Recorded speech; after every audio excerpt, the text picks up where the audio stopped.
मी तुम्हाला जबाबदारीने सांगतो की जसं तुमचं देवेंद्र फडणवीस साहेबांवरती पूर्णतः विश्वास आहे, तसं माझं सुद्धा साहेबांवरती पूर्णतः विश्वास आहे.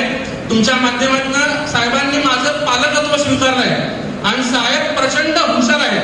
साहेबांनी पालकत्व स्वीकारताना साहेबांनी मला कुठल्या मतदारसंघाचा शब्द दिलेला नाही. फक्त तुला लढवायची जबाबदारी माझी, तू काळजी करू नको, तुझं पालकत्व मी स्वीकारलेलं आहे, हा शब्द मला त्यावेळेस साहेबांनी दिला होता. त्यामुळे मला अनेक जण विचारतात मध्यमध्ये काम करताना की तुझं मध्यचं तिकीट फायनल आहे का, तुला मध्यला काम करायला सांगितलंय का. मी नेहमी सांगतोय की मला साहेबांनी काम करायला सांगितलेलं आहे. साहेबांनी, फडणवीस साहेबांनी जर मला जगाच्या कोपऱ्यावरती कुठेही जाऊन जर म्हणले की देवेंद्र तुला या मतदारसंघात लढायचं आहे, तर मी पराभवाचा, विजयाचा, कशाचाही किंतु विचार करणार नाही.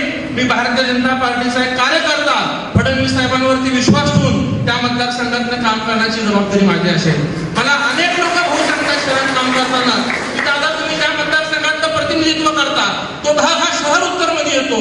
तुमचे कुटुंबाने यापूर्वीची निवडणूक ही शहर उत्तर मध्ये लढवलेली आहे. तुम्ही स्वतः ज्या भागातलं 2 वेळा प्रतिनिधित्व करता त्यातलं 60 ते 70% भाग हा शहर उत्तरला येतो. तुम्ही शहर उत्तर मध्ये काम केलं पाहिजे. काही जणांचं म्हणणं आहे की तुमच्या परिवाराने 2 टर्म मध्यमध्ये लढवलेले आहेत. माझा जन्म हा जुनी मिरचाळीत नाही, माझी कर्मभूमी जुनी मिरचाळ आहे की तुम्ही मध्यमध्ये लढलं पाहिजे. परंतु मी नेहमी सांगतो की माझं साहेबांकडनं कुठल्याही मतदारसंघावरती क्लेम किंवा कमिटमेंट झालेलं नाहीये. आज शहर मध्य हा महायुतीमध्ये शिवसेनेकडनं आहे. ह्या सगळ्या गोष्टी साहेबांना ज्ञात आहेत आणि असं असताना साहेबांनी मला सांगितलंय की तुझं पालकत्व मी स्वीकारतोय, तू काळजी करू नको, तू कामाला जा. त्यामुळे माझा भाऊ तुमच्यावरती एक मोठा भाऊ म्हणून प्रचंड विश्वास आहे.